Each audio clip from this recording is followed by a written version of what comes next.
Welcome back everyone, 𝘱𝘬𝘀𝘺𝑖ze here. In today's video, we are having another episode of 5 life decisions that helped me retire at the age of 24 as a self-made millionaire. So I did an episode last week. You're getting this Thursday, and there's 3 more Thursdays coming up of 5 more life lessons that help me retire at the age of 24 and find financial freedom. So if that's something that you're passionate about, something that you're searching for, something that you want to be a part of, go ahead and hit that subscribe button and the bell for notifications.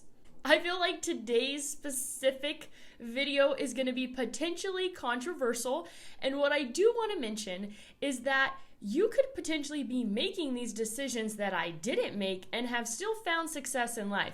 Some of these are things that I intentionally did, and others are not intentional that I ended up making the decision at the time, but now when I look back, I realize it was those particular decisions that helped me reach financial freedom at a very young age. Today's video, there's going to be someone here that you probably don't expect, but I just want to say that if you have made these decisions and you have found success, more power to you, because you have taken a harder route and still found success, and for that, I applaud you. I'm just preparing you. I feel like some people are going to disagree with me today, but let's go ahead and get into it. Also, if you want to check out last week's video of the 5 decisions that I made to retire young, I'll go ahead and put that link right down below. So the first one is avoiding romantic relationships. And it's kind of, well, should I be embarrassed to say that I'm 28 and I've never really been in a serious relationship? But part of me just has never really desired that. And looking back on my life, thinking about the fact that I really never had a serious relationship, which takes time and dedication for a healthy relationship to grow, I never had to spend the time to do that. And because of that, I was able to spend a lot of time sweepstaking. I would spend like 16 hours a day sweepstaking. When it came to the concession business, I also oftentimes spent 24 hours working straight. And at the end of it, I was just so exhausted and I honestly had nothing left to give to anyone else. And so in a sense, I have avoided those particular relationships because I know how time consuming they are. I kind of realized along the way that I was never in relationships that took a lot of my time and energy, and so I had more of that time to give to building my business, to investing. But that's not to say there's plenty of people that have spent a lot of time building and growing romantic relationships that have found success over and over and over again. But honestly, I felt like it gave me free time.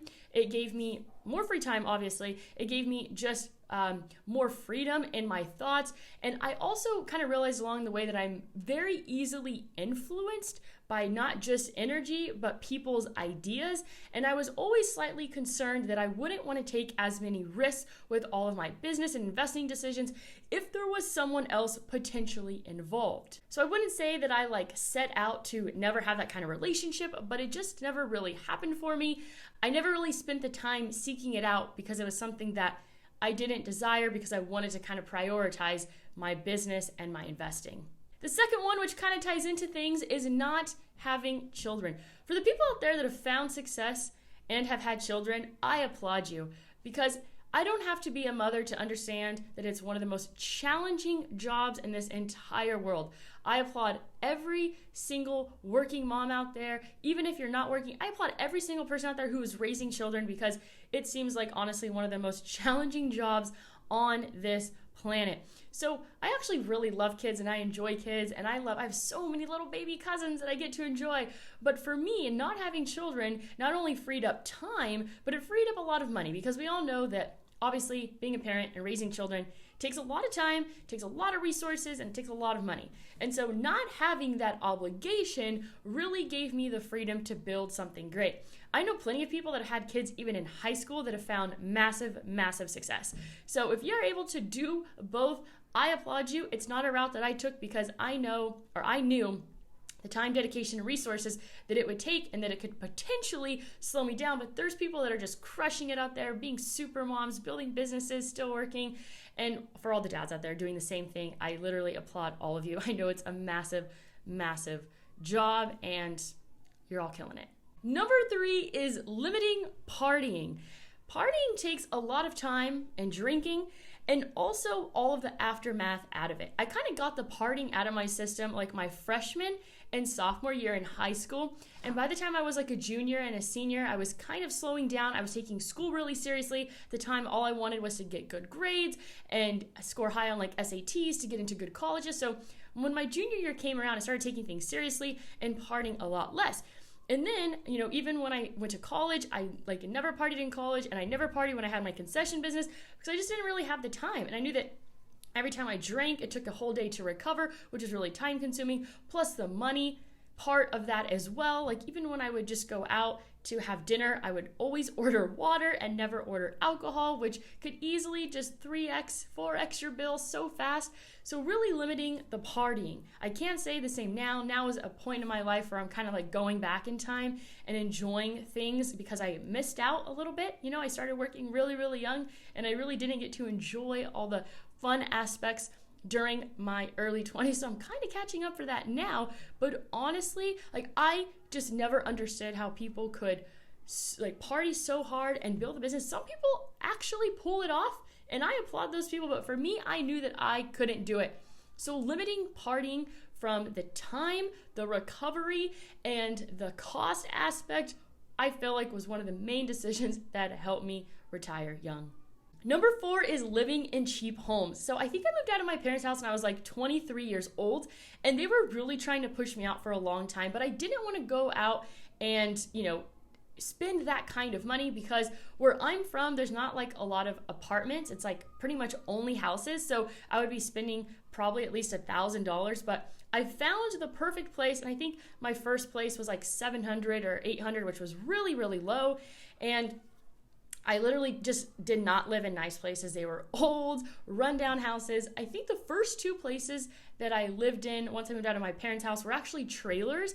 And one of them was okay, but the second one from the outside was rough. The inside was good. And so I basically lived in these trailers, and I was able to save a ton of money. The first rent was like $700 or $800. The second one was $900, and it included utilities, which was really, really cheap for the area that I was living in. And I couldn't live in an apartment at the time. I couldn't live in anything cheaper because I needed space to park all these trailers and vehicles I had. I had so many different trucks and trailers that I needed the additional space for that. So just living in cheap places. And then when I came to Puerto Rico, my first apartment was a studio. I think I paid like $900 a month.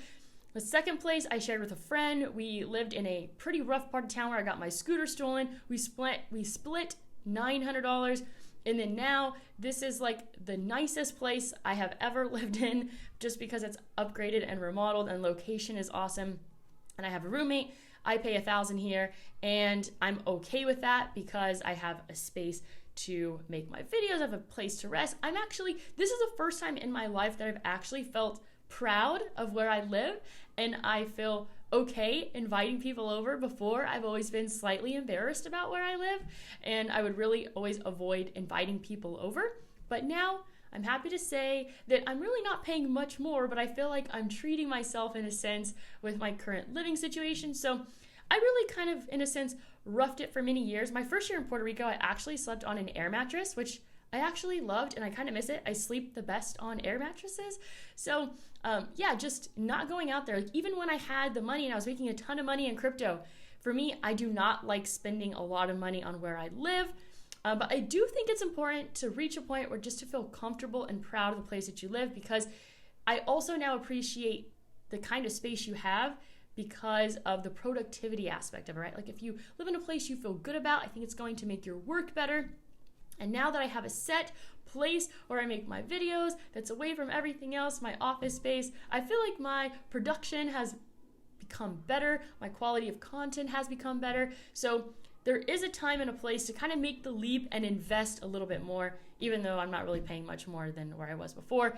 But what I can say is this, is that I did initially get this place by myself, and I invited a roommate, and if I only considered one person, and if they lived here, cool. If not, I was gonna pay the full $1,500. So I was willing to splurge a little bit more because I knew that it would translate to more dollars. And what's interesting as well, when I look back on moving out of my parents' house, changing my environment and changing my space actually led to way more income. I was able to create much more. I was able to just have more time to recharge. It improved my quality of life dramatically. in the beginning, I was just, so turned off by paying all that extra money when I had a free place to live. But then once I moved out, I was like, whoa, we should have done this way, way sooner. And number 5 on life decisions that help me retire young is never having a car payment. So my very first car I bought for like $2,500, 1993 Toyota Camry. We were born in the same year. And I just used my savings to buy that, never had a car payment. Then I accidentally blew that thing up. So then I got like a 2000 Toyota Camry. And at the time then, after I bought that 2000 Camry, I won a 2012 Camry. But then I ended up selling that because I was like, you know what? I don't deserve a new car, which is kind of a bad thing to say. The wording right there I just said is not good.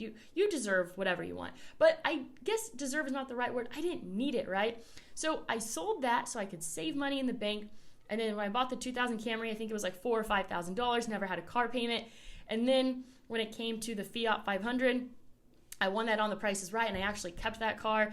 And then the only time, do I have a car payment right now? No, I don't have a car payment. The cars that I bought for my business, I have not financed, just because it was such a pain to deal with the banks. And in that situation, I should have actually financed it, but those cars don't count because they pay for themselves over and over again. So it's more of like, business property in a sense, but not having a car payment really helps me because I had friends that were going out, they were like, they were buying new cars, having these big car payments, and then on top of it, they were like, dang, Mariah, like you've won all these cars and you've sold them and you have all this money in the bank. Why don't you spend it all and buy a really nice car? And I'm just like, no, that's a terrible idea. So I've totally understood when it comes to cars, and they are just a bad investment.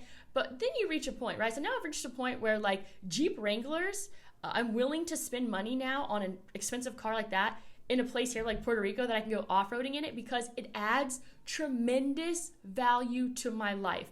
That Jeep Wrangler, I bought it in April. It still brings me joy, but also I justified the purchase because I purchased it for the car rental business.